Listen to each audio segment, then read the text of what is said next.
शक्ति के प्रतीक हैं, इसलिए घोड़े की रेस होती है। और इसमें देखिए है तो ये सावन का महीना, लेकिन इसमें हिंदू मुसलमान सब लोग उसी उत्साह से पूरे साल तैयारी करते हैं। ये गंगी जमनी तहजीब का अनूठा मिसाल हमारे पूर्वजों के द्वारा, तीर्थ पुरोहितों के द्वारा होती चली आ रही है, जिसमें अब हम नई पीढ़ी के लोग भी रुचि दिखा रहे हैं।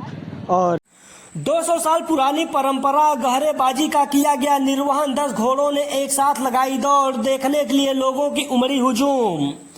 सावन का पावन पवित्र महीना संगम नगरी में जितना धार्मिक महत्व है, उतना ही फेमस यहाँ की गहरेबाजी है।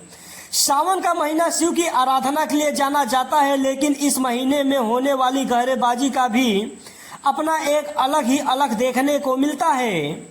इस आकर्षण भरे दृश्य को देखने के लिए दूर दूर से लोग खींचे चले आते हैं। गहरेबाजी शीशम की सजी धजी बग्गी के साथ एक खास अंदाज में कदम दर कदम चलते घोड़ों की दौड़ है। इसमें घोड़ों की टाप और ताल पर थिरकती चाल देखी जाती है। गहरेबाजी में दौड़ के लिए घोड़ों को साल भर प्रशिक्षित किया जाता है। जो प्रशिक्षित किए गए घोड़े सर पर भागने के बजाय एक एक कदम बढ़ाकर दौड़ते हैं। कई दशकों से गहरेबाजी के जुनून को देखने वाले प्रयागराज के तीर्थ पुरोहित मधु चकहा ने विस्तार पूर्वक जानकारी दिया। उन्होंने बताते हैं कि परंपरागत तरीके से जुड़ी राजा महाराजाओं के दौर से चला आ रहा है।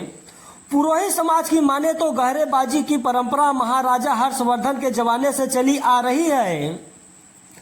तब से वह खुद इसका आयोजन करते थे और घोड़ों को मैदान में उतारा करते थे।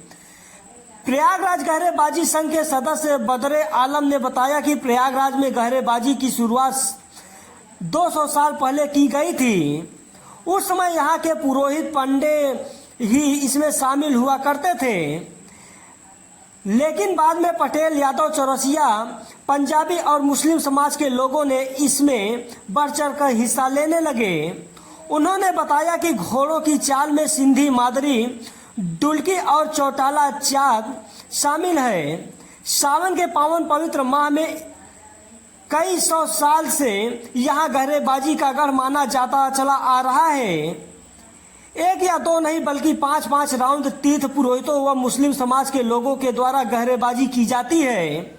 इस रूट पर ट्रैफिक का दबाव अत्यधिक होने की वजह से 2011 से 2015 तक इसका आयोजन पुराने यमुना ब्रिज से लेकर मिंटो पार्क के बीच किया गया, लेकिन पिछले 3 साल से यह फिर मेडिकल कॉलेज चौराहे से की जाने लगी।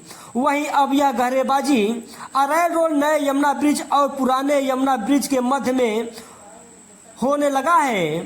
घोड़े पालने के शौकीन और हर साल गहरेबाजी में भाग लेने वाले बदरे आलम ने बताते हैं कि गहरेबाजी में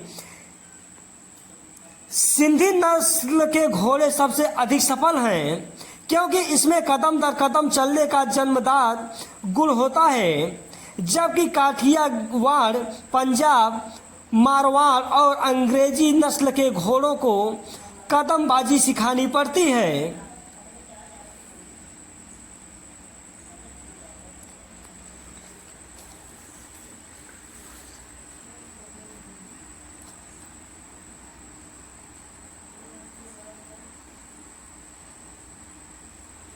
शिव का सबसे प्रिय दिन है और चूँकि शिव शक्ति के प्रतीक हैं, इसलिए घोड़े की रेस होती है। और इसमें देखिए है तो ये सावन का महीना, लेकिन इसमें हिंदू मुसलमान सब लोग उसी उत्साह से पूरे साल तैयारी करते हैं।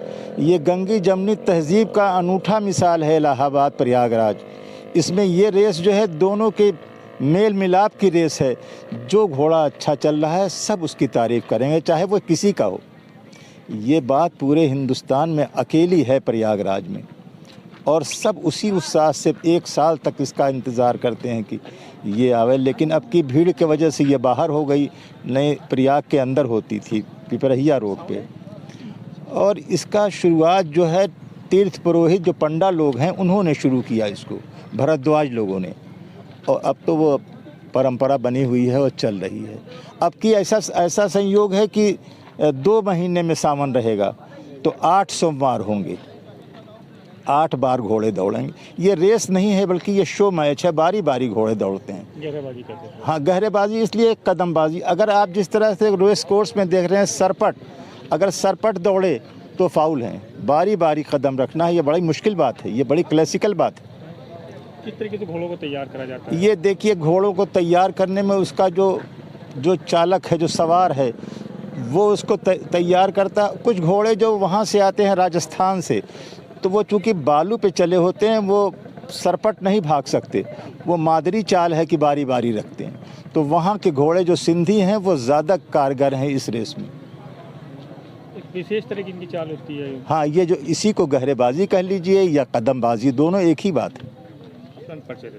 मैं बद्र आलम, कटरा। हमारे पूर्वजों के द्वारा, तीर्थ पुरोहितों के द्वारा होती चली आ रही है, जिसमें अब हम नई पीढ़ी के लोग भी रुचि दिखा रहे हैं। और यह पहले पिपरैया रोड सिविल लाइन मेडिकल चौराहे पर आयोजित होती थी, इस बार नैनी में आयोजित हो रही सोमेश्वर रोड पर। हर साल आप लोग देखने आते हैं? जी, हम लोग हर साल आते हैं। ये हमारे तीर्थ पुरोहितों के द्वारा ही आयोजित की जाती रही है। नाम बताइए। अंकुश शर्मा,